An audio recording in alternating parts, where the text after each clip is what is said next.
기도하겠습니다. 사랑과 은혜가 풍성하신 하나님 아버지, 이 새벽도 저희를 은혜의 자리로 불러주시고 또 호흡과 생명을 주셔서 주 앞에 예배하게 하심을 감사를 드립니다. 하나님께서 우리를 부르시고 또 세우시며 주님의 귀한 사명을 맡겨주셨습니다. 우리가 주의 사명을 감당하는 자로서 이 세상에서 하나님 원하시는 하나님 뜻하신 그 일을 이루어 나가며 살아가며 부족함이 없도록 하나님께서 능력으로 채워 주시옵소서. 모든 것이 하나님의 은혜요 모든 것이 하나님께서 공급해 주신 능력으로 감당할 수 있음을 고백하오니 오늘 하루의 삶도 하나님 주시는 능력으로 살아나가게 하여 주시옵소서. 우리가 말씀을 사모하며 말씀으로 늘 새로워지고 말씀으로 무장하기 원합니다. 하나님, 우리에게 주신 귀한 말씀을 통하여 저희에게 깨달음을 얻게 하여 주시고 그 말씀이 우리 삶의 이정표가 되어 하나님 말씀을 통하여 우리를 이끄시는 대로 순종하며 나아가는 주의 자녀들 되게 하여 주시옵소서. 하나님, 우리가 하나님의 자녀로 살아가면서 주님의 복음을 전하기 원합니다.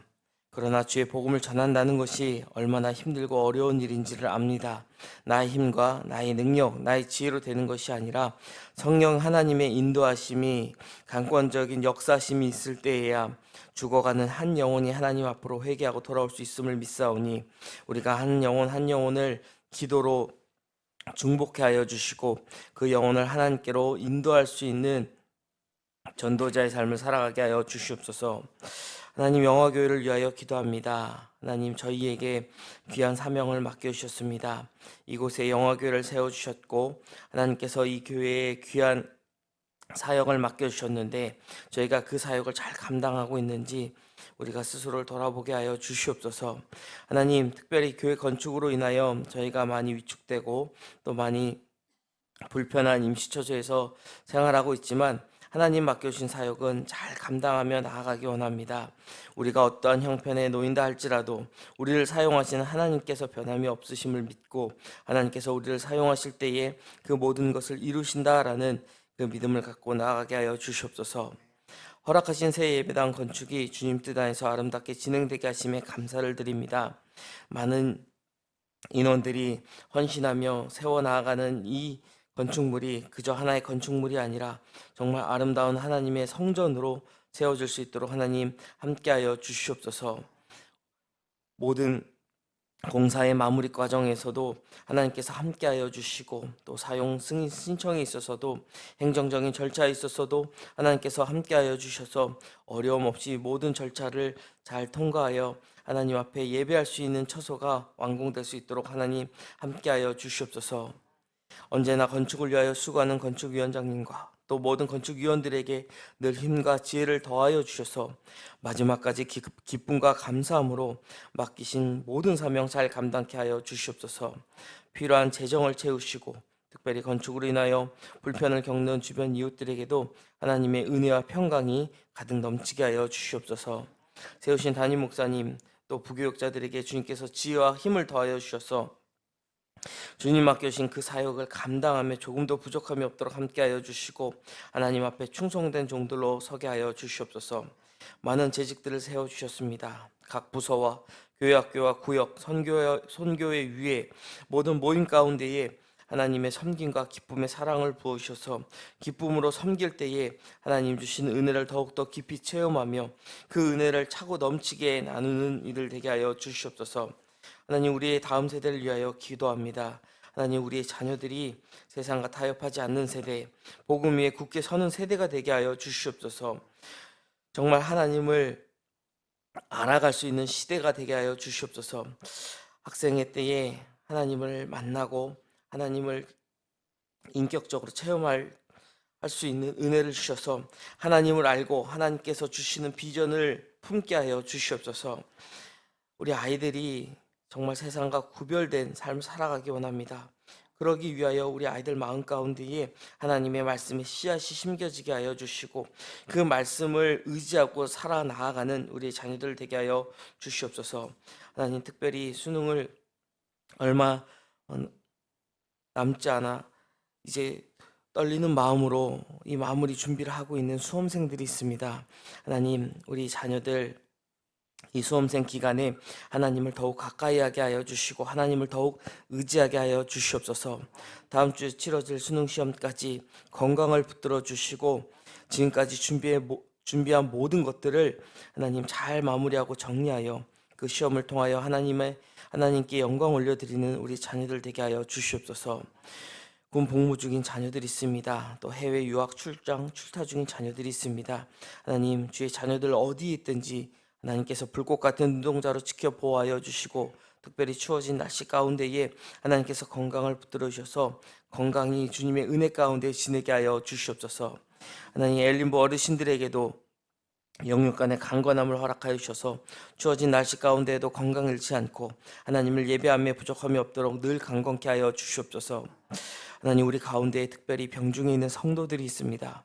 아버지, 육신이 우리가 한계가 있어 때로는 아프고 병이 들 수 있을 터인데 하나님, 우리가 병중에 있을 때라도 하나님의 은혜를 바라보게 하여 주시고 우리가 또 좋은 의료진을 만난다 할지라도 우리가 의료진만을 의지하는 것이 아니라 만병의 대의사가 되시는 하나님을 의지할 때에 하나님의 치유의 손길로 그들을 치료하여 주시고 아픈 부위가 깨끗이 나음을 얻게 하여 주시옵소서.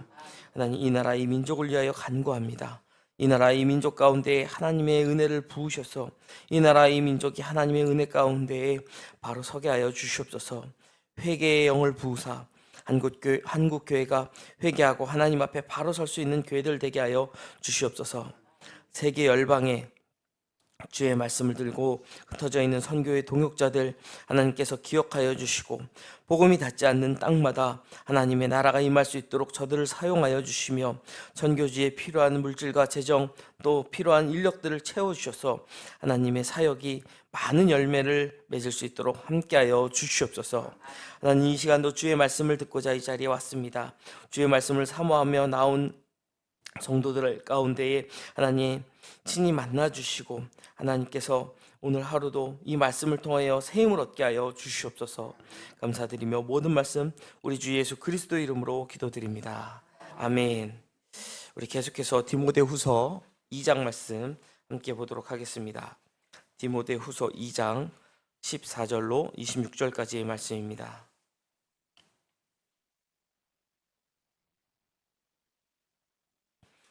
14절부터 이제 저 한 목소리로 봉독하도록 하겠습니다. 너는 그들로 이 일을 기억하게 하여 말다툼을 하지 말라고 하나님 앞에서 엄히 명하라. 이는 유익이 하나도 없고 도리어 듣는 자들을 망하게 함이라. 너는 진리의 말씀을 옳게 분별하며 부끄러울 것이 없는 일꾼으로 인정된 자로 자신을 하나님 앞에 드리기를 힘쓰라. 망령되고 헛된 말을 버리라.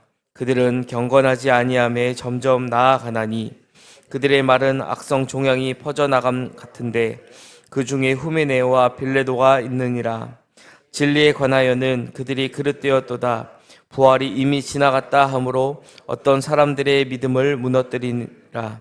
그러나 하나님의 견고한 터는 섰으니 인침이 있어 일렀으되 주께서 자기 백성을 아신다 하며 또 주의 이름을 부르는 자마다 불의에서 떠날지어다 하였느니라. 큰 집에는 금그릇과 은그릇뿐 아니라 나무 그릇과 질그릇도 있어 귀하게 쓰는 것도 있고 천하게 쓰는 것도 있나니 그러므로 누구든지 이런 것에서 자기를 깨끗하게 하면 귀히 쓰는 그릇이 되어 거룩하고 주인의 쓰임에 합당하며 모든 선한 일에 준비함이 되리라. 또한 너는 청년의 정욕을 피하고 주 깨끗한 마음으로 부르는 자들과 함께 의와 마음과 사랑과 화평을 따르라. 어리석고 무식한 변론을 버리라. 이에서 다툼이 나는 줄 알미라. 주의 종은 마땅히 다투지 아니하고 모든 사람에 대하여 온유하며 가르치기를 잘하며 참으며 거역하는 자를 온유함으로 훈계할지니 혹 하나님이 그들에게 회개함을 주라 진리를 알게 하실까 하며 그들로 깨어 마귀의 올무에서 벗어나 하나님께 사로잡힌 바 되어 그 뜻을 따르게 하실까 함이라. 아멘. 바울은 오늘 본문을 통해서 에베소 교회에서 사역하고 있는 디모데에게 교회 안에 존재하고 있는 거짓 교사들과 또 그들의 교훈에 대해 구체적으로 그 내용을 다루면서 목회를 하고 있는 이 디모데가 이러한 거짓 교훈에 어떻게 대처해야 하는지, 그리고 어떤 자세로 사역해야 하는지를 가르쳐 주고 있습니다. 바울의 가르침은 디모데뿐만 아니라 어제 우리가 함께 읽었던 본문 2장 2절에 기록된 충성된 사람들, 그러니까 주의 이름으로 택함을 받고 하나님께 직분을 받고 하나님의 일을 감당하는 충성된 사람들이 감당해야 할 실제적인 사역의 모습을 보여준다고 할 수 있습니다. 오늘 본문에서 바울은 디모데에게 하나님이 기뻐하시는 복음의 일꾼이 어떤 사람인가 하는 것을 이제 세 가지로 우리에게 보여주고 있습니다. 먼저 부끄러울 것이 없는 일꾼은 진리의 말씀을 바르게 전하는 사람이다라는 것이죠. 진리의 말씀을 옳게 분별하라라는 이 말을 이제 헬라어 원어로 보면 오르소토메오라고 이제 기록이 되어 있는데, 이 단어를 직역해 보면 길을 곧게 내다, 이제 길을 바르게 곧게 내다라는 뜻과 또 밭을 똑바로 갈다, 밭을 이제 그 고랑을 일정하게 직선을 일정하게 쭉 갈다라는 의미로 직역이 된다라는 것이죠. 이런 의미로 봤을 때 말씀을 왜곡하거나 편향되게 전하지 말고 곧고 바르게 전하라, 이런 말씀을 지금 전하고 있는 것입니다. 우리가 말씀을 읽거나 묵상할 때에도 우리 마음에 와닿는 말씀들이 있죠. 이제 그런 말씀할 때는 더 감사함을 느끼고 더 아멘이 크게 나오죠. 우리가 설교 들을 때에도 마찬가지죠. 아멘이 크게 나올 때 보면은요, 참 복을 받는 그런 내용들이 있어요. 그런데 자문의 말씀처럼 훈계하거나 아니면 우리의 잘못을 지적하거나 혹은 우리의 죄가 드러나서 회개해야 된다라는 말씀에 대해서는요, 마음에 찔림이 있는지 아멘 소리도 작아진다라는 거예요.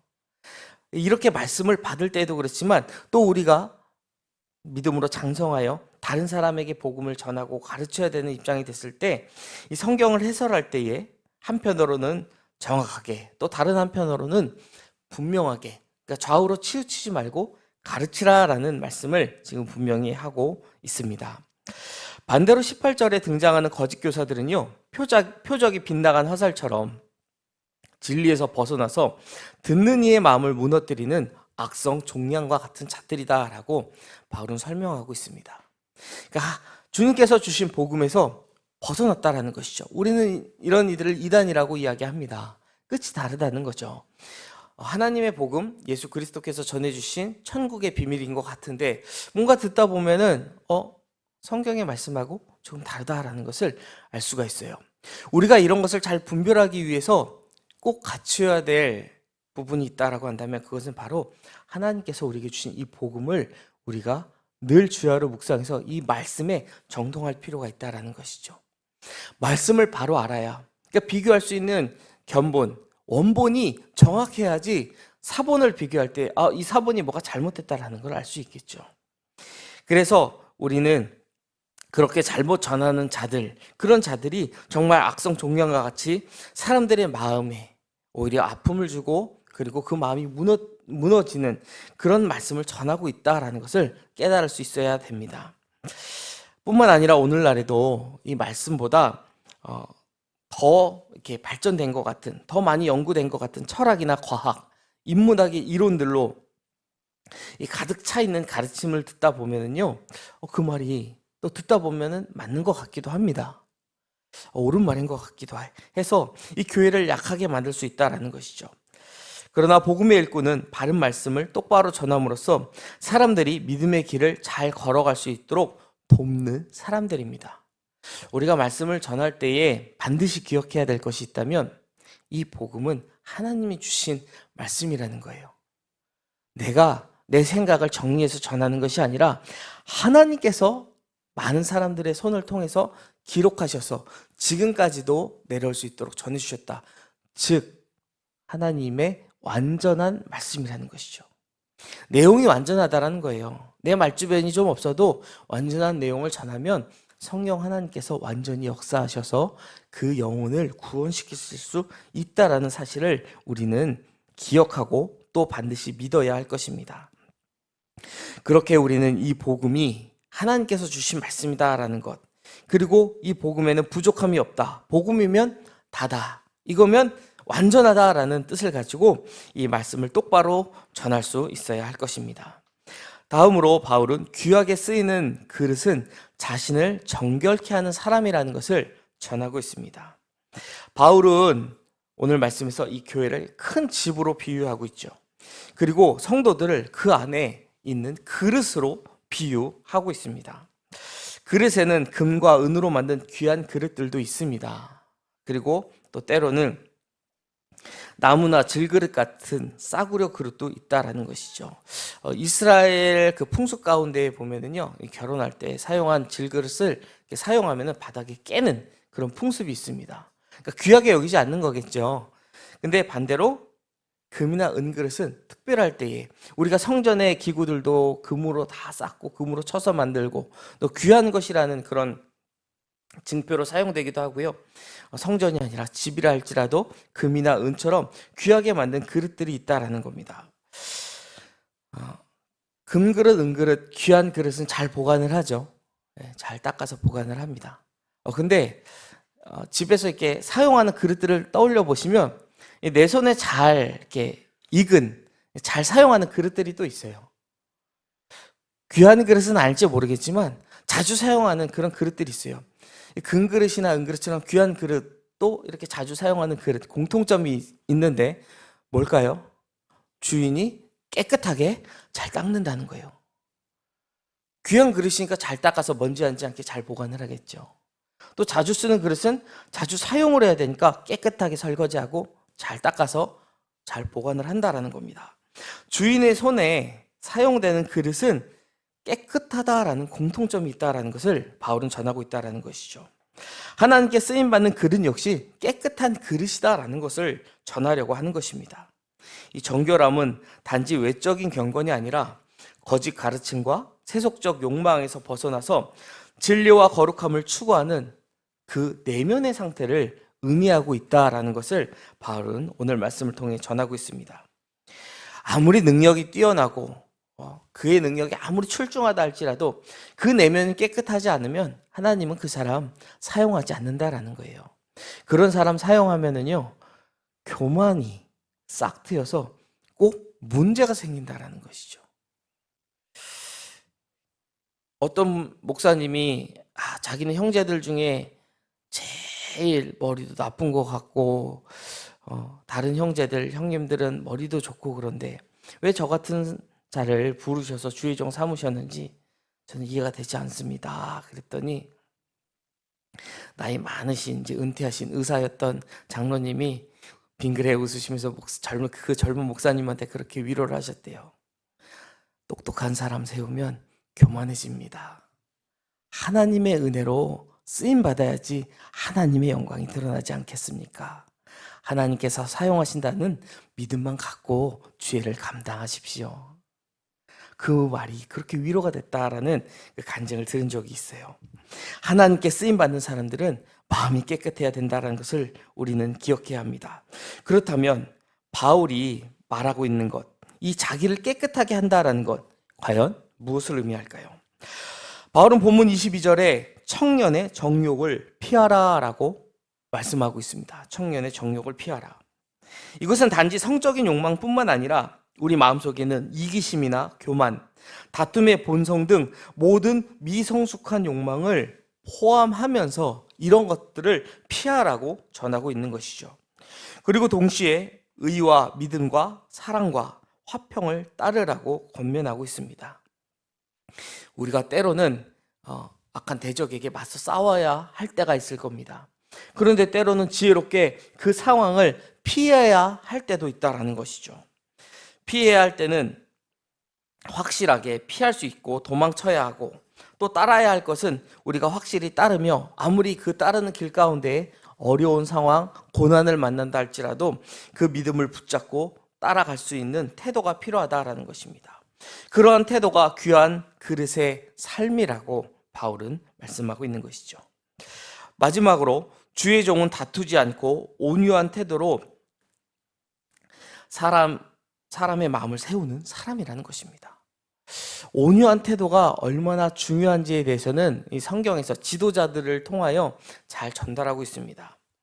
이스라엘에 있어서 가장 훌륭한 지도자가 누구냐라고 한다면 아마 많은 사람들은 모세를 뽑을 것입니다. 이스라엘 백성을 애굽에서 가나안까지 인도했었던 그들의 지도자가 바로 모세였죠. 왜 다른 많은 지도자들이 있었는데 이 모세를 뽑을까? 이 모세가 이끌어야 했었던 이스라엘 백성은요, 어떻게 보면 참 다듬어지지 않은 그런 사람들이었습니다.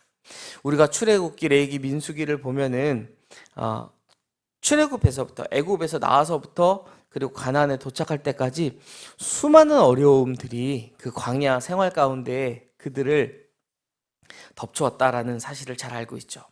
그리고 그들이 그러한 어려운 상황을 만날 때마다 누구를 찾아갑니까? 모세를 찾아갑니다.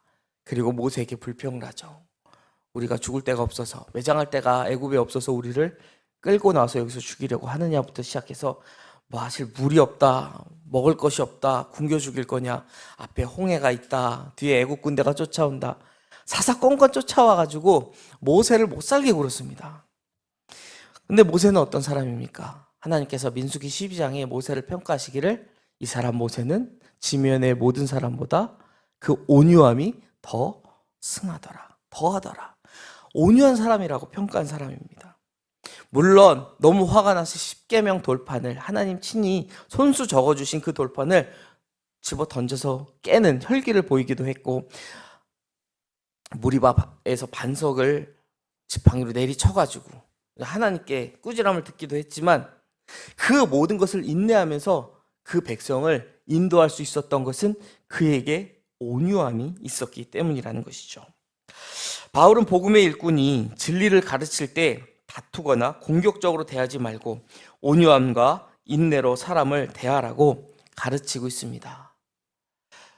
구역장을 역임해 보셨던 분들은 아실 거예요. 구역원 가운데에서도 아무리 이야기를 해도 듣지 않는 사람들이 있죠. 아주 속이 타고 애가 탑니다. 진짜 이런 무너지는 마음이 있어도 그 영혼을 주님과 같은, 그래 주님이라면 주님을 배반하고 모두 떠나간 그 제자들을 또 불어 디베랴 호숫가 바닷가로 쫓아가셔가지고 그들을 위하여 생선을 굽고 불을 피워서 하루 밤새 동안 헛손질한 그들의 얼음 몸을, 그 마음을 녹일 수 있도록 사랑으로 덮으셨지. 그래 내가 끝까지 기도하면서 중보하면서 잘 권면해서 같이 끌고 가야겠다, 이런 마음을 품지 않으십니까? 우리에게 필요한 모습이라는 것이죠. 그렇게 할 때 하나님이 그에게 회개의 기회를 주셔서 그들이 마귀의 올무에서 벗어나게 될 것이라고 오늘 본문은 말씀하고 있는 것입니다. 우리가 복음 사역에 있어서 논쟁의 승리가 아니라 영혼의 회복을 위하여 일하고 있음을 기억해야 한다라는 것이죠. 우리는 과연 어떤 그릇일까요? 말씀을 바르게 전하고 삶을 정결하게 하며 온유한 태도로 복음을 전할 때에 하나님께서는 우리를 귀한 그릇으로 사용하실 것입니다. 하나님께 귀하게 사용되는 그릇으로 하나님께서 맡겨주신 사역을 온전히 감당함으로 하나님을 기쁘시게 하는 저와 여러분이 되시기를 주님의 이름으로 축원드립니다. 기도하겠습니다. 하나님, 오늘 주신 말씀처럼 자신을 정결하게 하고 진리의 말씀을 바르게 전하며 온유한 태도로 사람을 세우는 하나님이 귀히 사용하는 그릇이 될 수 있도록 저희를 사용하여 주시옵소서. 오늘도 주님 안에서 승리하는 하루 되게 하여 주시옵소서. 우리 주 예수 그리스도 이름으로 기도드립니다. 아멘. 하늘에 계신 우리 아버지, 아버지의 이름을 거룩하게 하시며 아버지의 나라가 오게 하시며 아버지의 뜻이 하늘에서와 같이 땅에서도 이루어지게 하소서. 오늘 우리에게 일용할 양식을 주시고 우리가 우리에게 잘못한 사람을 용서하여 준 것 같이 우리 죄를 용서하여 주시고 우리를 시험에 빠지지 않게 하시고 악에서 구하소서. 나라와 권능과 영광이 영원히 아버지의 것입니다. 아멘.